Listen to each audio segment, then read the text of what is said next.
మన దగ్గర ప్లాట్ కొన్న వాళ్ళందరూ మన కాటేజెస్ లో సొకటొమ్ముగా బస్ చేయవచ్చు. తెలుసు కదా, మన దగ్గర మద్యపానం ధూమపానం నిషేధం. డబుల్ బెనిఫిట్ ఆఫర్ తో సిర్లసీమ 2. రాజమండ్రి చరిత్రలో ఎప్పుడైనా మనం కనివిని ఎరగలేం. ఇటువంటి పిచ్చి తొక్కులకి చిన్న సైకోని ఒక రాజకీయ నాయకుడిగా ఎంపీగా చూడడం రాజమండ్రి చరిత్రలో ఇదే మొదటిసారి. నా ఉద్దేశం, ప్రజల ఉద్దేశం కూడా ఇదే చివరిసారి అని కూడా అనుకుంటున్నాను. ఈ మార్గాన్ని భరత్ గారు ఎంపీ అంటే 7 నియోజకవర్గాలకు సంబంధించిన అతన్ని ఎంపీ అంటారు. కానీ ఇతను ఓన్లీ ఒక రాజమండ్రికి సంబంధించిందే.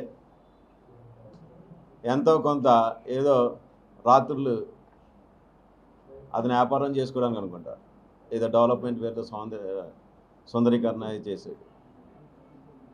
మిగతా 6 నియోజకవర్గాలకి కూడా వాళ్ళు ఎమ్మెల్యేలు ఎవరు కూడా అడుగు పెట్టలేరు. సభలో అతను,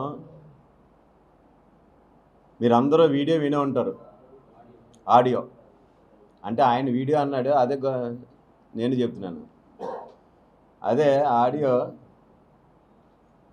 ఏముంది అందులో చెప్పండి. వాలంటరీని మీరు ఆదిరెడ్డి అప్పారావు గారు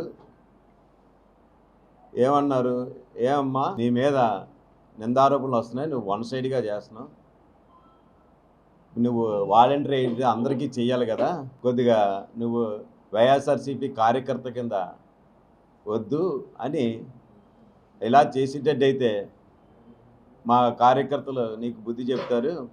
నువ్వు లేదు, ఆవిడ మాటలు కూడా అంటుంది, లేదండి నేను అంతా చేస్తున్నట్టు, అలా అయితే వెళ్ళని గుడ్డు లేకపోతే బ్యాడ్ అని చెప్పారు.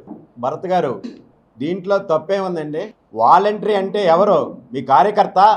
మా డబ్బులతోటి, మేము కట్టిన పన్నుల డబ్బులతోటి వాళ్ళు జీతాలు ఇస్తున్నారు. అంటే వాలంటరీ అన్నది అందరికీ సమానంగా పనిచేయవలసిన బాధ్యత. మీకు సరిగ్గా బెల్ట్ దెబ్బలు తగలలేనట్టున్నాయి. బెల్ట్ దెబ్బలు తగిలితే మీరు కరెక్ట్గా లైన్లో పడిపోయారు.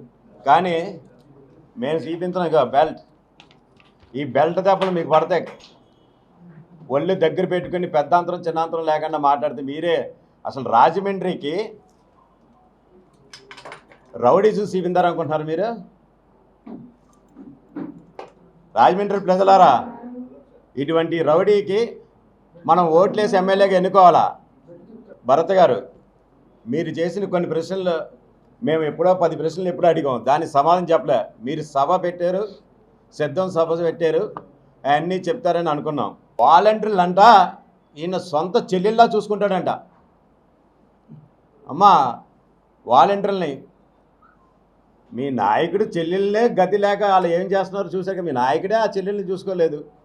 ఒక చెల్లి ఒక పక్క, ఒక చెల్లి ఒక పక్క వాయిస్తున్నారు సొంత చెల్లెలకే. ఈయన మార్గాన్ని భరతరామ్ గారంట వాలంటీర్ని నా సొంత చెల్లెళ్ళుగా చూసుకుంటారంట. చూసుకొని ఆయన మాకు ఆనందం, ఎందుకంటే నువ్వు దోచేసిన డబ్బును చూసావా, వాళ్ళు వాటేవి.